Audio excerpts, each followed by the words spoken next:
it's just the most incredible adventure of a lifetime to know that you're following someone good who knows where he's going, who knows where he's leading you, and who's leading you with benevolence there. And I don't think any of us can say that if we don't have a personal God who we trust in his character and we trust in his purposes and his ends.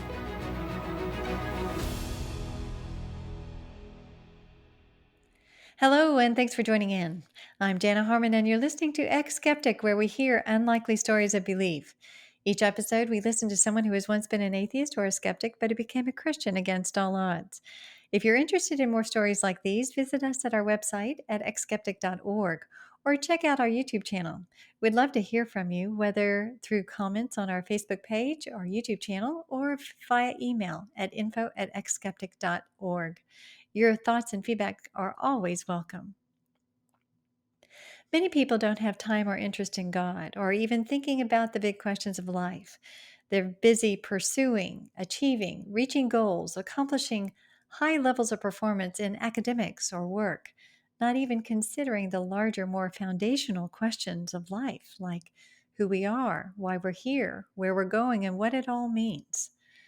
This is particularly true at elite levels of education, science, and technology.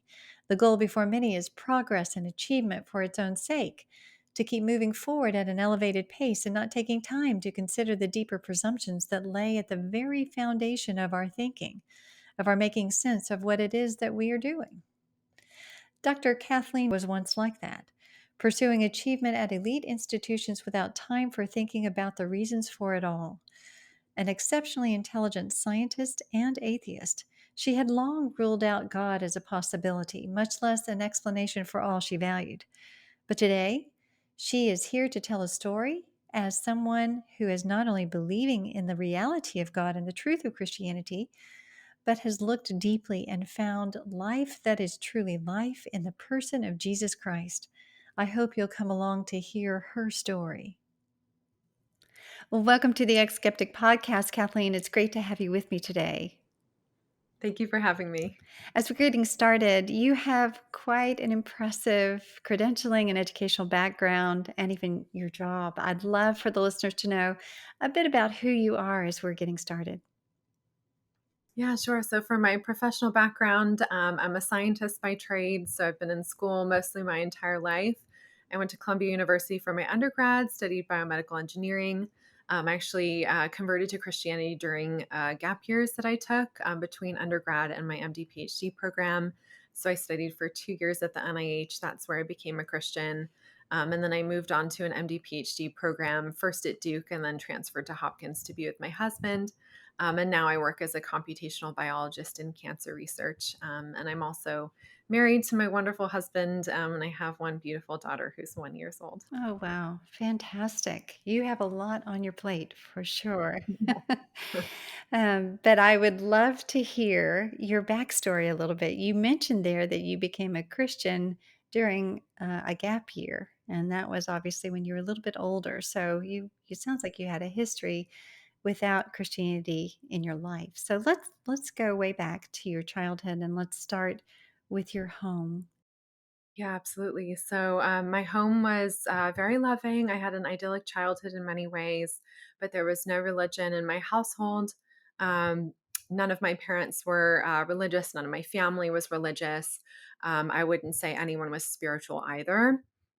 My mother actually, she had immigrated from Iran, and she was very against religion because she had witnessed the Iranian Revolution and seen what religious fundamentalism can do to a society and can do to the rights of women as well.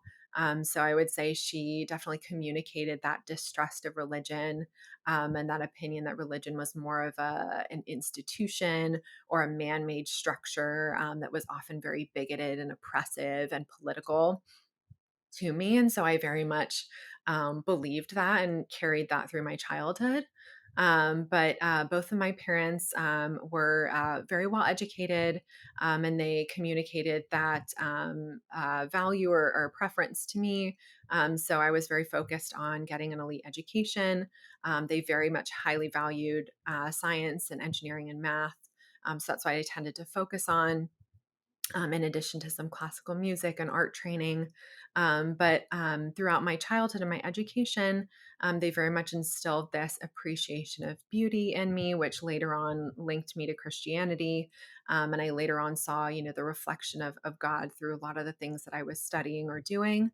And they also led me to be a bit more of an intellectual person, and to appreciate theory, whether or not that was in math, but later on that would be connected to theology and apologetics and philosophy.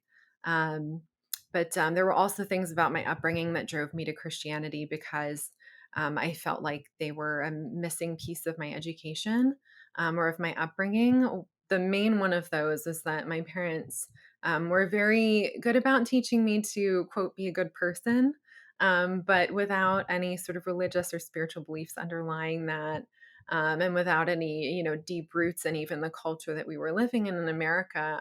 It was sort of a nebulous statement, and so I had no underlying worldview to back it up, and neither did they. It was really this umbrella that referred to this amalgam of rules of politeness and societal norms combined with, I believe, some moral values that were sort of subconsciously or unconsciously taken from other religions, without my parents really knowing it.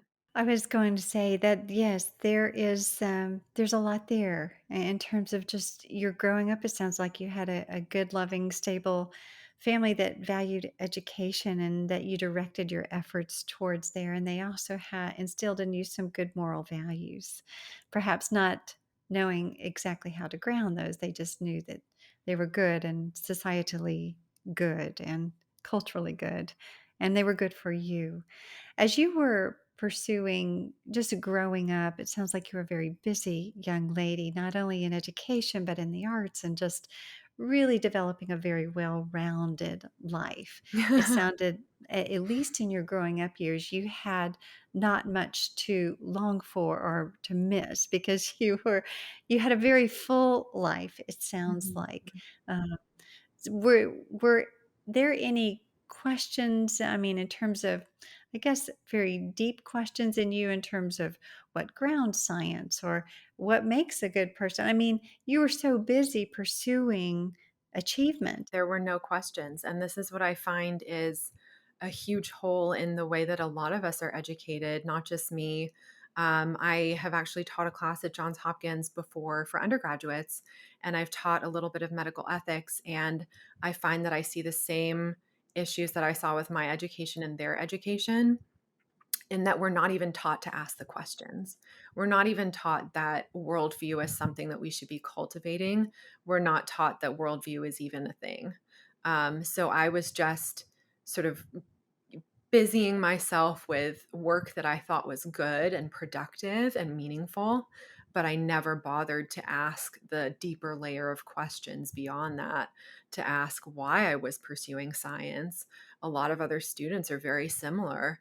They will sacrifice fun, they will sacrifice relaxation. Oftentimes, I also sacrificed my health. A lot of students nowadays are very anxious, or dealing with certain, health issues, and will work themselves to the bone despite that. And for me, it ended up, sort of revealing a bunch of health issues, because I was just so stressed.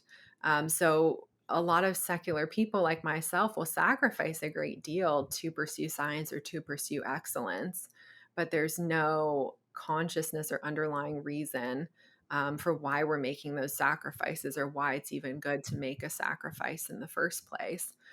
There's no really understanding of why we're ordering certain virtues above another.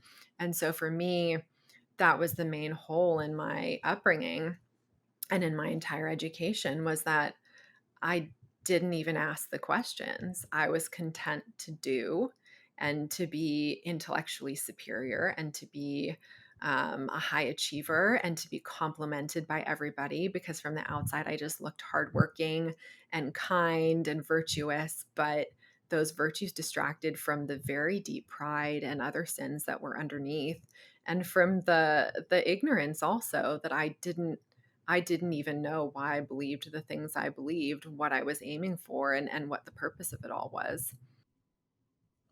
Yes, that's so interesting. I think a lot of people are, like you say, just caught in that trap of just achievement as an end of itself, unto itself. But it's interesting to me. You made the statement that you weren't taught to even really think about what those big worldview questions were. But were you aware of the underlying naturalism and scientism that was underlying your educational experience, or am I presuming there? I think I was aware of it on some level. I don't think I could have articulated it. And I think a lot of what I articulated, so I declared myself to be an atheist, and then I switched to an agnostic, and then I think I went back to atheist before I became a Christian. And I think a lot of what I articulated was just my desire to declare myself firmly somewhere. I think the fact that I didn't have a coherent worldview, and I wasn't asking any of these questions, let alone asking the right questions. And so I wasn't intellectually there, but I emotionally felt that vacuum. I felt that void. And so I wanted to fill it with something. So I filled it with the label atheism for a long time. Uh, How old were you when you kind of identified as an atheist? I was probably in my mid teens, and I thought I was very cool. And I just never investigated anything behind atheism. I just had these impressions that religion was antiquated, it was man made, it was made to control people. Religious people were simple minded, they only believed because their family believed. And so that's the other trap that I was in. I thought, my family doesn't believe in anything, they don't have a particular worldview, so I'm free. I'm free from tethers just like they are. And that was absolutely not true. We all serve something, we all believe in something. Some of us can just uh, declare it or recognize our beliefs better than others. And I wasn't as self aware to do that. But there was also this aspect of bravery to it. I declared myself a nihilist in my late teens as well. I thought it was just so brave to acknowledge the nothingness in the world. And I think a lot of a lot of my friends who were nihilists or atheists do correctly recognize the darkness in the world. They do correctly recognize the brokenness, and they perceive that, but they blow it up into this overarching hypothesis of the way that the world is run, rather than putting it in its proper context within Christianity. It just becomes this overarching theory, and then it just seems like, for me, it just seemed so brave to acknowledge that hard truth, which was, again, a way for me to puff myself up in pride. But that's mostly what went into my atheism diagnosis in my early teens. There's a difference between intellectually believing nihilism, the nothingness of it, and actually living as if, nothing is important, including yourself, as essentially no ultimate meaning, value, purpose, freedom to choose, or are those kinds of things that come alongside the belief in nihilism. Did any of those intersect with your life at all? Did that belief intersect with your life, other than, like you mentioned, this prideful kind of courageous stance that you were taking, like, I'm one of those who know, and I'm bold and brave enough and courageous enough to admit it, that there is nothing. I think my story is, in that way, is a little bit banal, and then I'm just like, I didn't think about it and it didn't affect me emotionally, but I think it's banal yet very common. And I still have friends to this day. So I'm about 30 years old, and I have a lot of friends who are my age and who are married, who have lived a good amount of life, have kids, and they have the same beliefs that I had back then, and the same approach to it, that they're very busy, they're very professionally successful, they have a lot going on in life, and there's just never the time to take a breath and ask the question. And there's also a fear of taking a breath and asking a question that you don't want an answer to, or emotionally sitting with something that you don't want to have to acknowledge or feel. And so I think that was very real for me as well. Was that there wasn't any sort of value placed on anything past science and achievement and myself. And so all these other things went in the bin of arts and crafts, is what I used to call humanities. And it just didn't even deserve an answer. And that is a very privileged place to be in. But I see a lot of kids in that place as well, is that our parents were immigrants, but they built a great life for us. And now we get to profit off of that great life. We're at elite institutions. We're getting educated, in the finest, supposedly, places in the world, right? Um, and so we can afford to have nihilistic beliefs or be hedonists or be, whatever it might be. And that really doesn't impact our day to day life. We don't have to face suffering. We don't have to face those consequences. And it's a very privileged place to be in. I don't think a lot of students nowadays fully acknowledge that privilege. I think it's quite the opposite. Mm.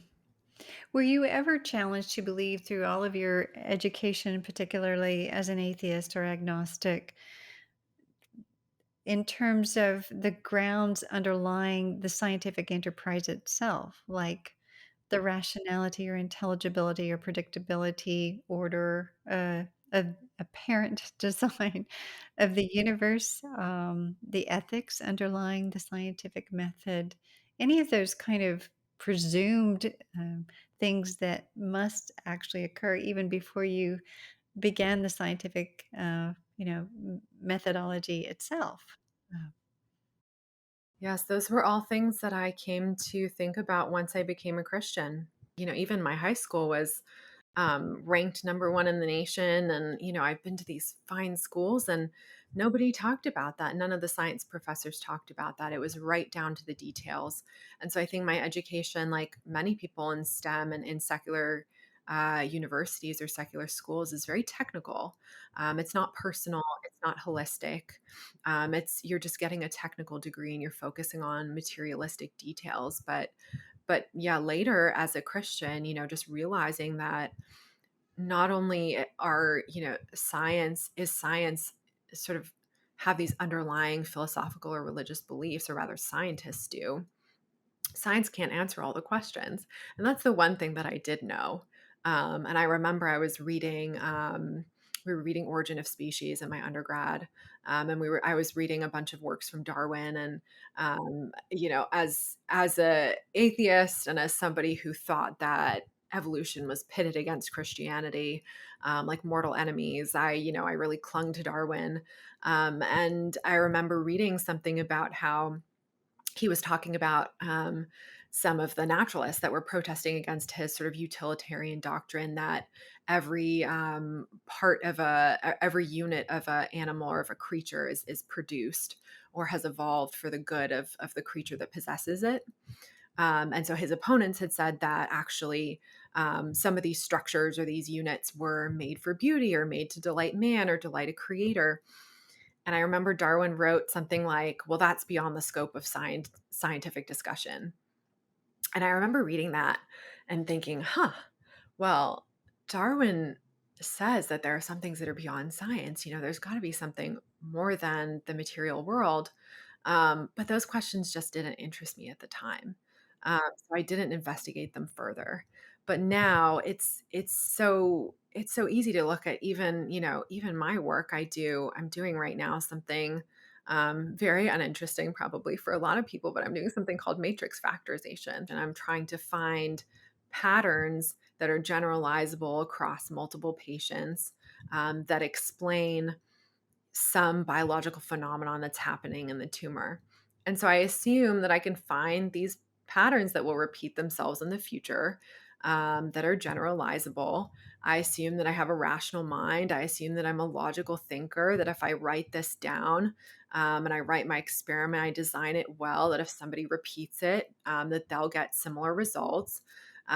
Like you said, there are so many assumptions underlying not only my rational abilities and my ability to think and reason, our senses as human beings, that I can interpret something and get the same visual feedback.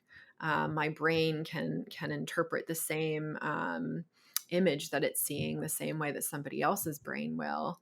Um, I'm going to see the same pattern in from a scientific theory. It's going to manifest itself the same way tomorrow as it does today, as it did yesterday.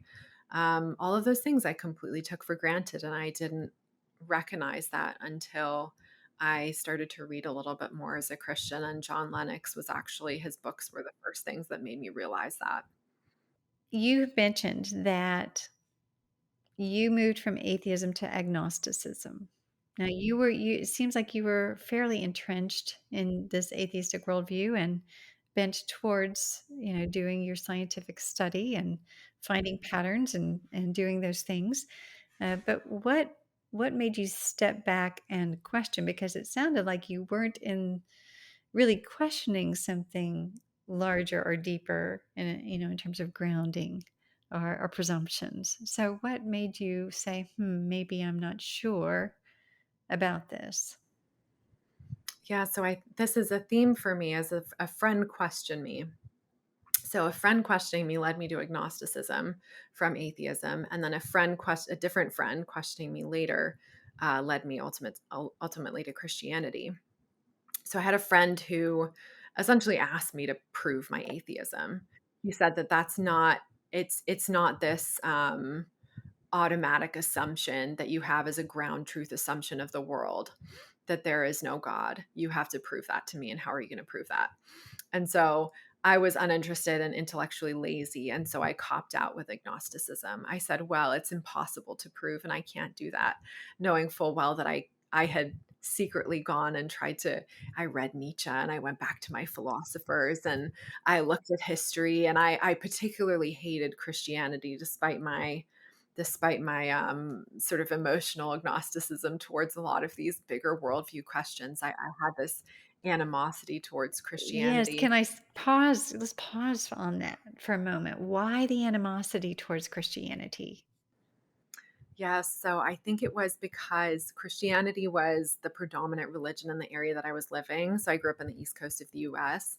Um, and I remember I actually wrote this op-ed when I was in Columbia, comparing uh, the uh, the Westboro Baptist Church's approach to homosexual sin to the quote regular Christian Protestant approach to it.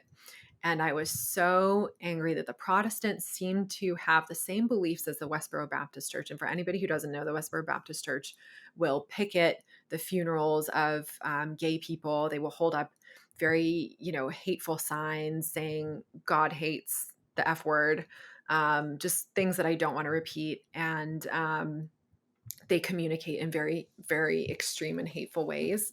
And so my thesis of my op ed was that Protestants were just the same. They just voiced things a little bit differently, and they had this fake facade that covered a core of judgment and hate and bigotry, but they were just covered by this facade of friendliness and smiles and Western culture, and that at the core it was just the same dark hatefulness shared between the two of them. So I think it was a combination of um, me disliking the fake exterior that I thought that Christians had, combined with just the Christians that I all knew through news outlets. I didn't know any Christians personally. I actually only knew one, or they didn't reveal themselves to me, is probably the more likely story, because I was so hateful towards Christianity if it ever came up in conversation.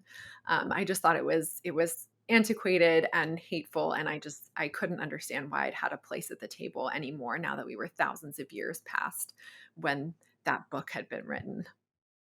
I'd like to take a break from our story to invite you this Advent season to consider the true meaning of Christmas.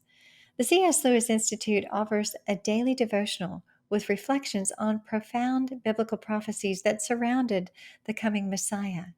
Each day, you'll consider key passages from both the Hebrew Bible and the New Testament that prophesied the birth of Jesus.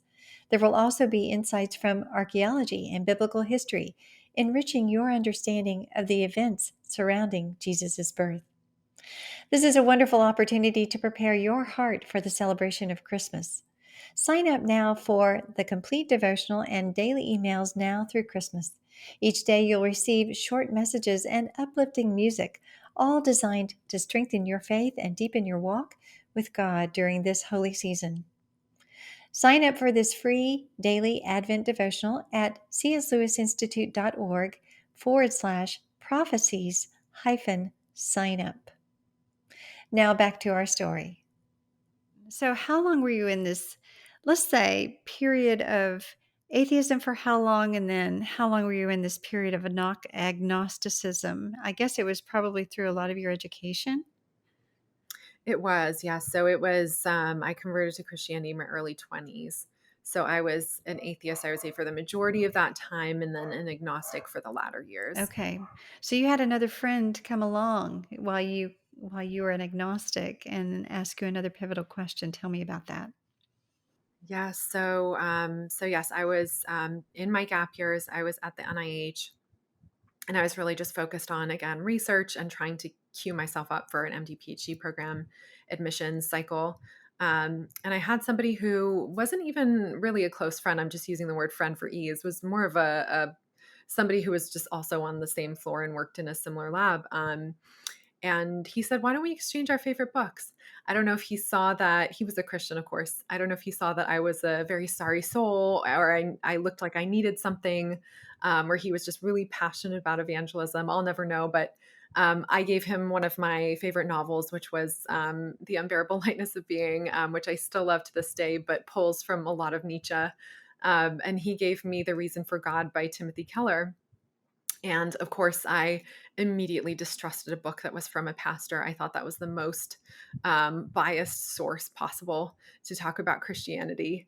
I didn't really view it as, okay, a pastor is going to be an expert on Christianity. I thought he's just so self interested and I can't trust what he's saying. But Timothy Keller is, for those who don't know, is a pastor from New York, and he wrote Reason for God, essentially distilling his wisdom from many, many years of being a pastor and talking to largely to young professionals in New York who had a very similar demographic to me, who were either battling with doubts about Christianity or were battling non belief. And so he distilled all of their objections over the years into these major objections that he covers in each chapter. But his discussion of absolute morality was the most pivotal for me. I was a relativist who didn't know enough to declare herself a moral relativist. But I very quickly realized, like C.S. Lewis says, I think in Mere Christianity, he says, everybody's a relativist until, somebody does something to you and you're like, wait a second, that's not fair. And that was me. I'd always tried to be a good person, and I would get very morally self-righteous if I felt that somebody had crossed me or one of my friends, but I had no grounds for that. I had no declaration for my moral righteousness. I had no foundation to declare it by. So that chapter was the most pivotal for me in essentially converting me into at least somebody who believed in a lawmaker or a lawgiver. And so that connected to science for me as well. And that chapter was very pivotal in that I not only realized that I was incorrect in my moral relativism, but I also held a lot of scientific beliefs and learned about a lot of scientific laws and theories and laws in physics that uh, presumably required some sort of lawgiver. And so that chapter sort of led me down that pathway into later identifying that lawgiver as the God of the Bible. But there was another chapter that also really impacted me, and that was on how can a good God allow suffering. So those two chapters were very, very impactful. But yes, that one Christian really I admired very much because he put himself out on a limb, and I think that's something I try to encourage a lot of Christians to do. Is you're really not going to be witnessing to somebody if you're just nice to them. I'd had so many people throughout my life be very, very kind to me, be self-sacrificial, be giving, generous, um, and none of them are Christians. Um, and so a lot of Christians nowadays that I meet, they feel uncomfortable overtly saying that they're a Christian, especially in a workplace, especially at school, because they feel like we're in an environment of persecution. Relative to church history, we are certainly not, but I completely understand where they're coming from. It's not a completely friendly environment either.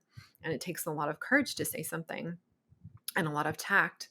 But if you don't at least identify yourself as a Christian and specifically identify Christianity as the reason for why you do what you do, why you were kind, why you were generous, so on and so forth, the non-believer is not going to connect the two.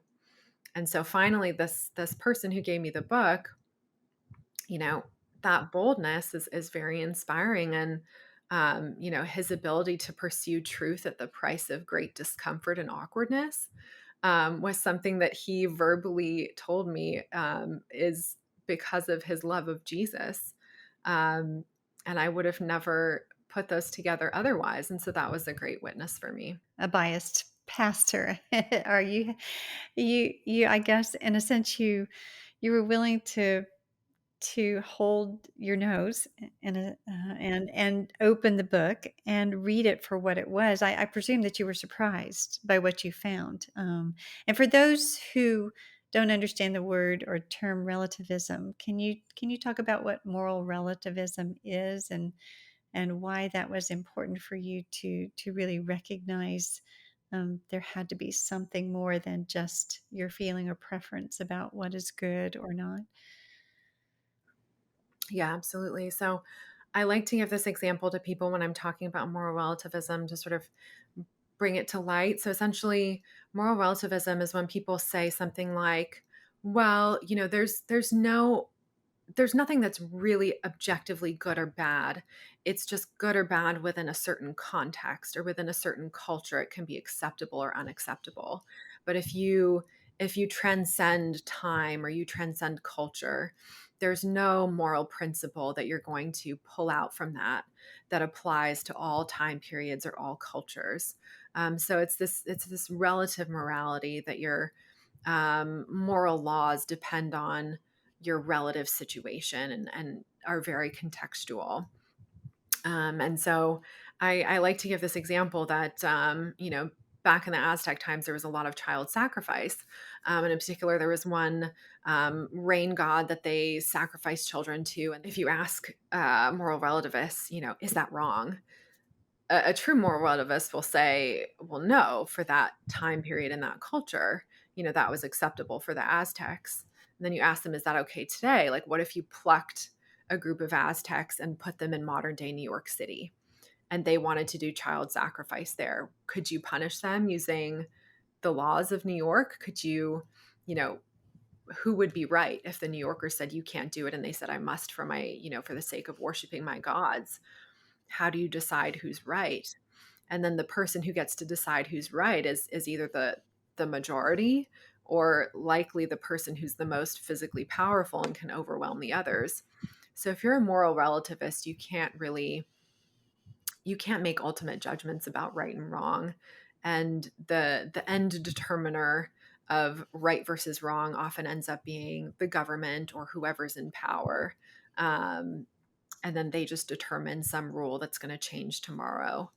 So it's a very unstable way to live as a moral relativist. And then you also can't assert your moral high ground when you're having conversations with other people, which was very important for me as a prideful person to be able to do that.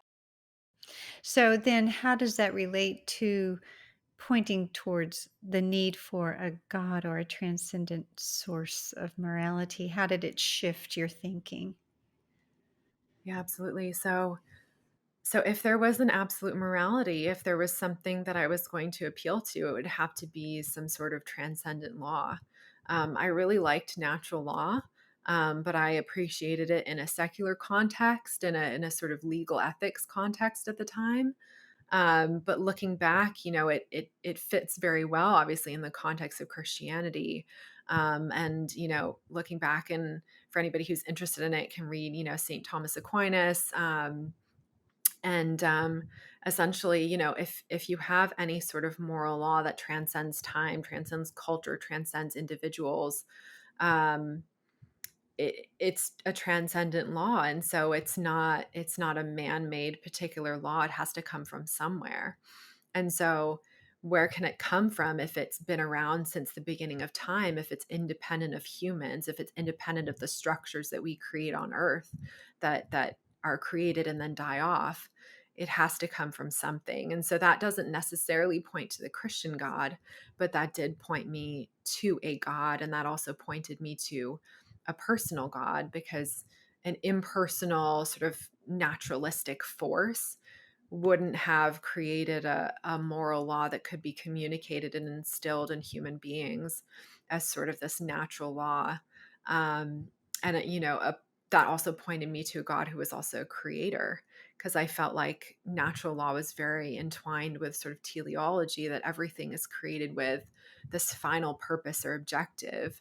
And we're all supposed to, God would want us to behave in ways that are compatible with his design, and compatible with that objective.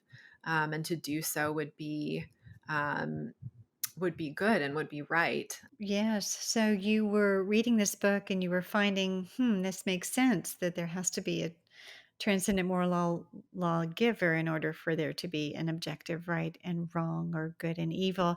And you mentioned also that there were scientific or laws that also made you step back and think in terms of what is the sourcing of those laws. Can you explain what you meant by that?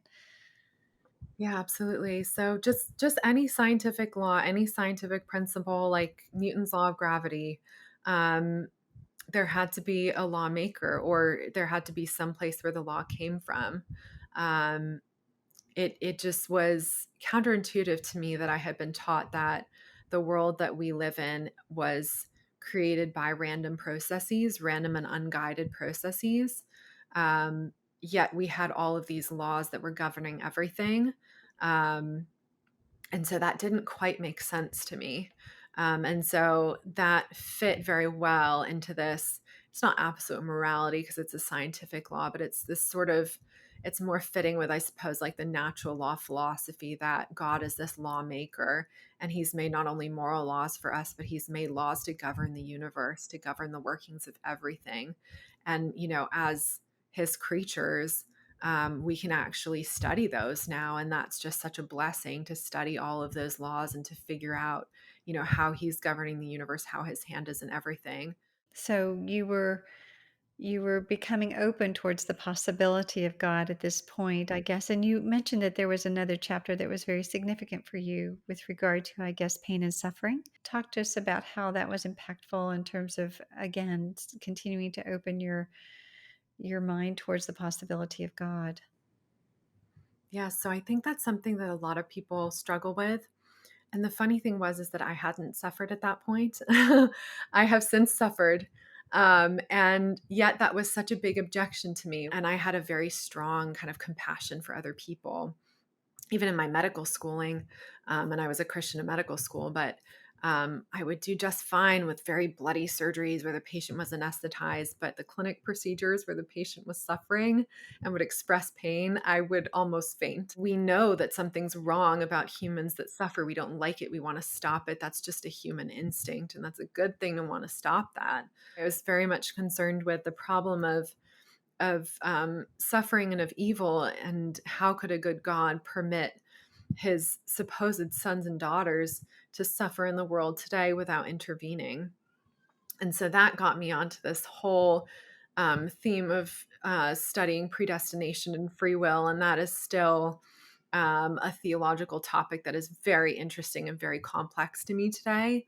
I find that for anybody who struggles with that, William Lane Craig's Molinism is a very effective way to make sense of that for me. But essentially, I just couldn't make sense of, okay, I presuppose that God's character is good, and I presuppose that he loves his creation and the humans that he created. Yet he's letting us fall into sin, he's letting us suffer. And so understanding that that came ultimately as a consequence of free will, and that I couldn't love a God who was just and who was perfect, but also expect him to be okay with imperfection and to not demand consequences for evil.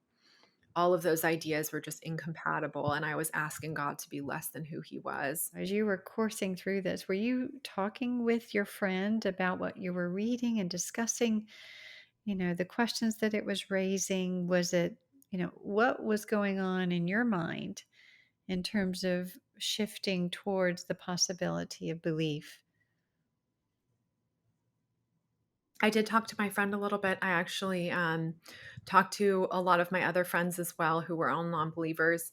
And there was a great deal of mockery at the time. I had very strong emotions in response to this book. And I would encourage anybody who was like me and who hates or hated Christianity um, to really lean into those emotions and investigate why they're there, because that was one of the strongest drivers for me to lean into Christianity and learn about it a little bit more, is that I was reading this book by a pastor that I had scoffed at, and yet it was triggering immense amount of anger in me, which I'd never felt before. And I was channeling that into mockery with my other non-believer friends. I was going to turn the book into origami and put the little origamis on on the other guy's desk that gave me the book as a sort of passive aggressive. I don't know what I wanted to do, right? But I was just really angry that I had been confronted and found to be intellectually wanting. I had found to be wrong. And I had found that a lot of the very self righteous impressions and straw man arguments that I made about Christianity could be so easily knocked down by just a few pages of this book. Um, but yes, I followed up with questions, and I actually switched to follow up with a female mentor. He connected me with a female mentor, and she was older and very spiritually mature, and she was somebody that I could go to with, in an intimate way as well, which is what I needed. So I ended up talking about all of my objections with her, and she provided that, that safety and that a very non-judgmental attitude towards me, but also provided that wisdom and that anchor of certainty of somebody who has known God for very, very many years, and her faith is not going to be shaken by some silly objections or, arguments that I've made that she's heard a million times and reasoned with people through. So that was very important for me to have, and something that I hope, Christians can be to non-believers once they convert or they mature as well. So your time spent with this older woman, I guess, again, those discussions led you to perhaps soften your animosity, become more, some of those walls were, I presume, breaking down, and you were becoming more open and more open, and to the place of seeing plausibility of the Christian worldview, of the grounding of these moral laws, these scientific laws. There was an answer to brokenness in the world and the reasons for suffering. Um, and as you were walking along, I guess I presume at some point it intersected with the person of Christ. Did it lead you there? Yeah, so actually, at the end of The Reason for God, Timothy Keller gives a distilled description of Christ's sacrifice on the cross. And so before I talked to anybody else, I read the gospel, and I realized I'd never heard the gospel, despite the fact that in every English literature class in most of these universities, including mine, you will read excerpts of the Bible, but it's always in a very academic way. It's as if you're reading a scientific article, and you're typically not reading from the gospel. You're reading small excerpts, or you're reading from, scattered books. And so you don't get a cohesive picture. So I never really heard the full story of Christ's sacrifice on the cross. And I heard it from Tim Keller by the end of the book, and it really touched my heart. And so there was the intellectual component, and there was the heart component that God just blessed me with that moment. And so I didn't declare myself to be a Christian at that point. I declared myself to be a theist. But it was a lot of investigation. I think to turn to Christianity took a lot of investigation into the historical aspects of Christianity. And so I found the most historical support for Christianity than for, let's say, Islam, and I found that it made the most sense with the world as I understood it. But I dove into a lot of, Roman history and sources that discussed the person of Jesus and his role as, the starter of this new religion and this Messiah, this martyr.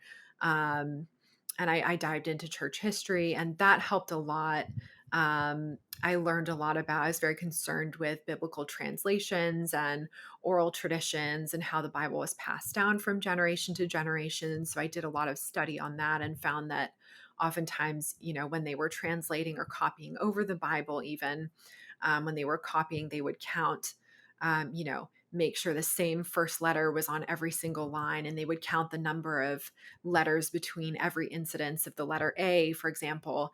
They were just immensely careful. There were scholars that were, translating it and copying it. And so all of those little studies, I would say, um, contributed bit by bit to me becoming a Christian. But it was a combination of the intellectual side and the emotional reaction that I had to the gospel and to Christ's Mm. sacrifice. So you reached a point to where you believed it was true, and true enough to surrender your life, I suppose, to the person of Christ. Yeah, that's beautiful. And I think that's honest too, especially as a critical thinker, as you are, and an intellectual, that you don't want to believe something that you don't believe is true. Even so, I appreciate about that about you is that you did some rigorous study, um, in order to ground again the reality of your belief in Christ and what He did on the cross for you. So I imagine that now that you are from the time of becoming a Christian onward, you were able to see life and even your work, I would imagine, in a more holistic view, in that that Christianity actually provides beautiful explanatory power, um, for what you do, who you are, the grounding underneath your worldview, and what actually you do as a scientist. How has your perspective changed, um, in your life and in your work, since becoming a Christian?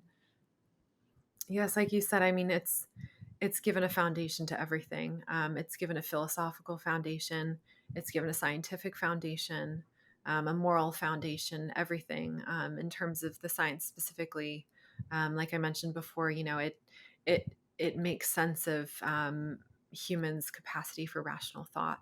It makes sense of our consciousness. It makes sense of the laws that I'm able to discover and the repetitive patterns that I find through my scientific inquiry.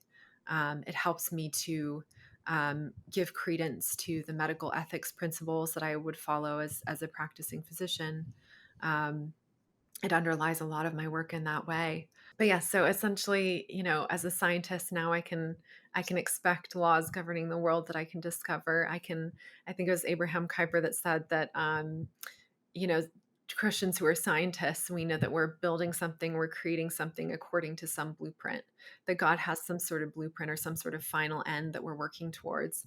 And that's very powerful for, anybody, no matter what your job is, science or anything, that, um, if you're a Christian, you believe that you have the Holy Spirit indwelling in you, you believe that you can be directed by the Holy Spirit, that presumably through prayer and through sanctification, that you would be able to discern where the Holy Spirit is leading you in your life, and you'd be able to contribute to that grand purpose that is, written by God and determined by God.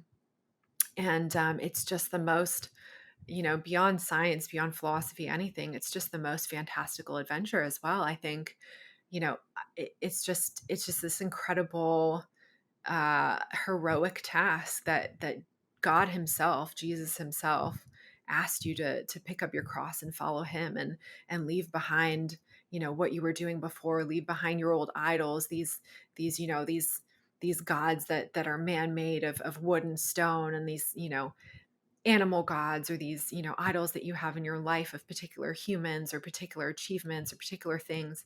You get to just leave that all behind and put it in its proper place and follow the one true God.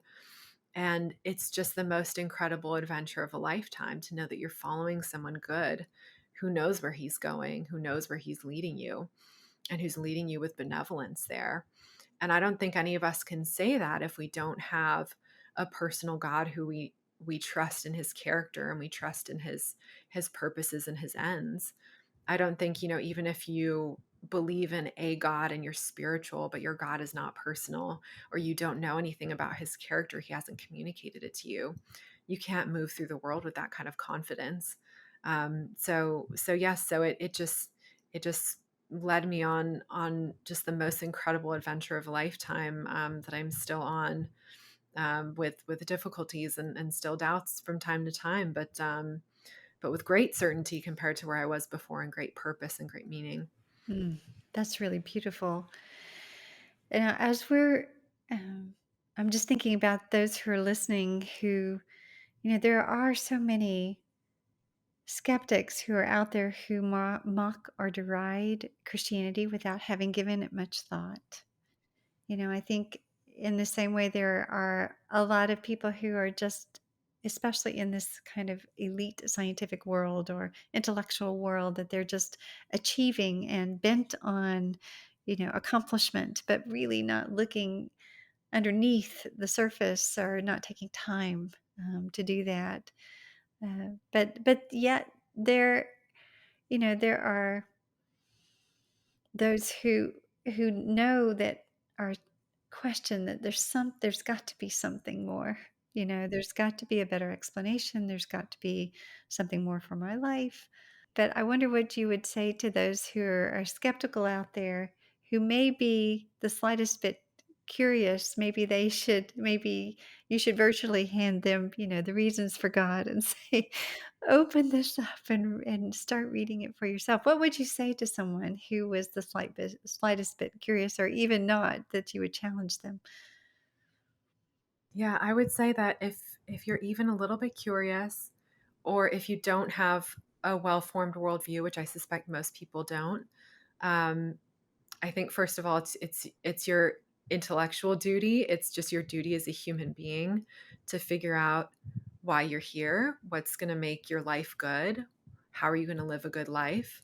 Ask yourself these very basic questions. Why am I doing what I do every day? And start with those very basic philosophical questions, and then that'll drill you down into some answers. And if Christianity specifically is of interest, and you're curious about that, I would say just read. um, I think it can be good to find a Christian and ask them questions as well. I didn't really have that opportunity. I didn't know any, and I didn't feel comfortable with anybody until I met that one person. So a lot of people may be in a bit of a secular bubble there, but I would say don't be afraid to pick up C.S. Lewis, Tim Keller, um, any number of authors, John Lennox, if you're interested in science, um, and just start reading with an open mind. And I would say if you have a strong emotional reaction, there's a reason why. And I would strongly encourage people to be very honest with themselves and self reflective in why they reject a particular worldview. Is that truly because you've investigated all aspects of it and you found it to be illogical or wanting? Or is that because you haven't really investigated, but you think on the surface it sounds ridiculous? Or you're just, you're sort of a victim of your modern times and you think that to be enlightened means to be separated from antiquated religion. Sort of be honest with yourself about what presuppositions you hold, and what emotional reasons you may have as well. I think a lot of people who come to me and who say that they um, would never be a Christian. And I ask them a little bit about the personal history. You'll find something in the past that's leading them there, some negative experience. And, Christians are sinners too. And so, that negative experience is to be expected if you interact with enough Christians. But yes, I would just say that people should be intellectually curious and honest with themselves and self-reflective, and to dig into their emotional responses. Yeah, I think that's really wonderful. And for us as Christians, there's so many directions here, but you've not only from your own wisdom, but also what happened in your own life. You had friends, right, who led you and who challenged you to look a little bit deeper, went beyond their own apprehension and fear, challenged you with boldness, um, to really take a closer look at what Christianity is. But I love what you were saying there just a minute ago, how even in your own interactions with those who don't believe, that you're asking their backstory, as to why. they don't believe, and trying to see, is it, what the source of the objection is. Um, why don't you talk with us as Christians in terms of really good ways to engage with those who are skeptical of belief? Mhm. Yeah, I would say, first of all, a lot of Christians that I know are in Christian bubbles. They don't really have a friend who's not a Christian. I think a lot of people are afraid of that nowadays. They're afraid that somebody may influence them poorly in a spiritual way towards sin, or they're afraid of engaging with someone who might be hateful towards them. And while I understand that, I think that's, you have to have faith in the Lord and the Holy Spirit and, the strength of your convictions. And I would say, the first step is to find a friend who thinks very differently than you, and to not treat them as a project. I think that was a challenge for me when I was first becoming a Christian, was that the female mentor that I had, she treated me with so much love, and she treated me like a granddaughter. But there were other people in my journey that I felt like, am I an evangelical fun project for them? Am I an intellectual challenge? Do they just like to debate and they're bored? Or do they actually care about me as a person and they want me to find truth? And so I think I would say, the first step is make a friend who's not a Christian. And then to engage with people, I think, you have to have a sort of level of intimacy and a sort of friendship there first. And I would say try not to be offended. And that's can be really difficult. But I remember I went to church for the first time, and I actually sat at a roundtable pastor's class, and I asked, well, were these miracles really real that Jesus did, or is this just a metaphor? And I really wanted to know. I really thought, I was like, there's no way that these could be real. That's ridiculous. I said something like, that this must be allegory, or this must be myth. How do you interpret this? Is this poetic language in the Greek? And how do I make sense of that? And it was such a genuine question. I didn't ask with any sort of animosity either. And the silence at the table and the looks on everyone's faces, I can still remember to this day, were just complete shock, and I felt so judged and so uncomfortable.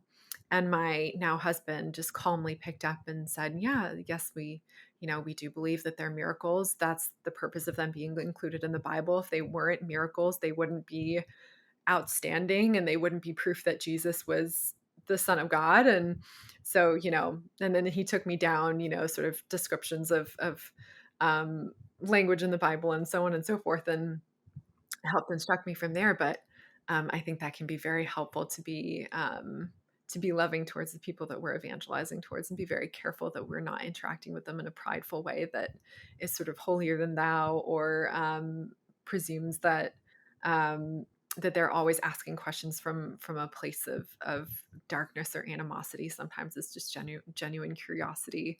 Um, but even if it is from animosity, to just be patient with that, because being confronted with the truth of Christ can bring up a lot of strong objections, and strong emotions. And then finally, I would say that I would really encourage them to study, and to invite them to a book club, or just invite them to read a book with you, or with you and one other friend who is a strong Christian. That's been a really good format for me, and that's something that I got from the C.S. Lewis Institute, was these discipleship groups of 3 to 4 people, where you meet once a week and you discuss, could be anything, the Bible, a book, but it's very focused on, maturing together spiritually, and in this relational context. It's focused on building intimacy and friendship, and sharing prayer requests, and not just being this big Bible study, but being just really an intimate group. And so I've done that with non-believers and Christians, and that's worked beautifully. In that, even if someone doesn't convert at the end, they got a chance to ask a lot of really hard questions to a group that they feel like is not going to run away if they ask some uncomfortable things. They're going to keep seeing them, and we're going to keep having those discussions. So I think having, using gifts of hospitality, or using the context of discipleship or other relational contexts, to let people ask these questions, has been very helpful for me. Mm. Yeah, that's really beautiful, and I love too the word that you gave a little bit earlier when when you mentioned that it's good to be hospitable and friendly and create a great relationship, but it's also very, very important to use our words, right? To just to identify who we are and that we're followers of Christ, and to speak truth, right, with boldness, but with gentleness and respect. And it sounds like you really embody all of those things. Well, thank You, you, you. you, your story has been extraordinary, Kathleen. I admire you and your accomplishments, but I think I respect you even more for the beautiful woman of God that you've become, and the way that you're able to not only use the intellect that God has given you in a very deep and profound way, not only with regard to your work, your vocation, but also as applied to your belief, your faith, the way that you engage with others such a meaningful way, the way that you even tell your story. And it's obvious to me that he has gifted you, not only intellectually, but in your beautiful spirit and the way that you can, and the in your vision and the way that you're able to see things holistically.